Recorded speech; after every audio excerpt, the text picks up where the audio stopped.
Demokrasi sejatinya sudah mati di negeri Wakanda ini. Bener deh, demokrasi yang memberi arti dari rakyat untuk rakyat dan oleh rakyat sudah musnah lama dalam 20 tahun ini. Demokrasi di negeri ini adalah milik oligarki, bukan milik rakyat. Demokrasi di negeri ini sudah merupakan sarana bisnis untuk menjadi lebih kaya bagi kelompok oligarki dan pemodal besar. Jadi, sewaktu para analis politik mengatakan biaya nyapres di Indonesia sekitar 9 triliun, hal ini sangat benar dan sangat bisa dipercaya. Sungguh, siapa di negeri ini yang punya uang 9 triliun untuk nyapres? Prabowo, Anies, Ganjar, nggak ada yang punya. Bahkan 3 kali Prabowo kalah karena nggak punya duit sebesar itu dan tidak didukung oligarki yang punya duit sebesar itu. Jadi sampai kapanpun Indonesia hanya bisa melahirkan pemimpin yang dimiliki oleh oligarki. Karena semua lini dari partai hingga rakyat dan semua sistem harus dibeli dan diatur oleh yang punya kapital. Ketentuan 20% presidensial threshold adalah awal matinya demokrasi di Indonesia. Artinya apa? Untuk mencapai ketentuan 20% saja harus merangkul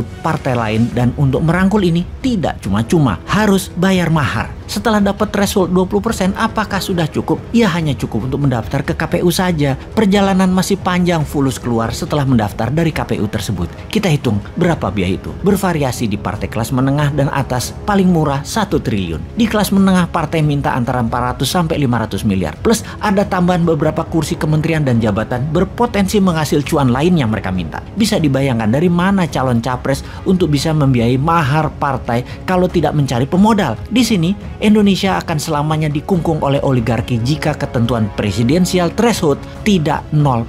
Dengan ketentuan 0%, siapapun bisa maju tanpa harus tergantung dukungan partai. Dan ini bukan yang dimaui politikus yang menunggu bayaran oligarki. Setelah mempunyai perahu partai, maka tugas penting berikutnya adalah mengamankan suara. Harus punya banyak saksi, harus punya banyak duit untuk membayar uang operasional para saksi, agar para saksi itu terus-menerus menjaga kotak suara dari tingkat kampung, kelurahan, kecamatan, kabupaten, provinsi, hingga ke KPU pusat. Panjangnya jalur kotak suara untuk mencapai pusat ini membuat surat suara, terutama yang paling rawan pada saat kotak suara, sampai kecamatan ke atas karena bisa diubah atau diganti. Lalu bagaimana agar uang untuk saksi bisa dikecilkan dan surat suara tidak bisa diubah? Maka seharusnya pemilu, pilpres, pilgub, pilbub, pilwal, semua harus memakai sistem blockchain yang sampai kapanpun tidak akan pernah terjadi atau bisa terjadi selama oligar mengendalikan kapital-kapital modalnya. Jadi, mengapa ongkosnya nyapres mahal sekali? Karena untuk bayar mahar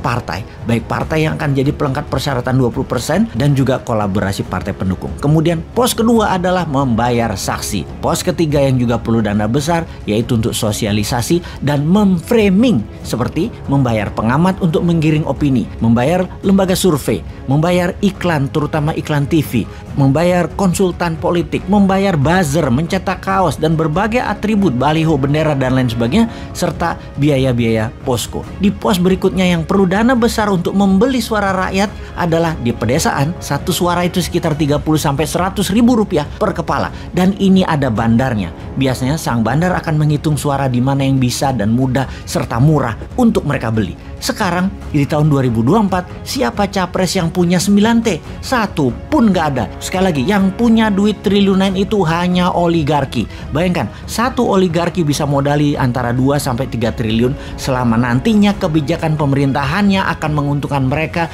yaitu balik modal plus laba. Ya bayar 9T itu.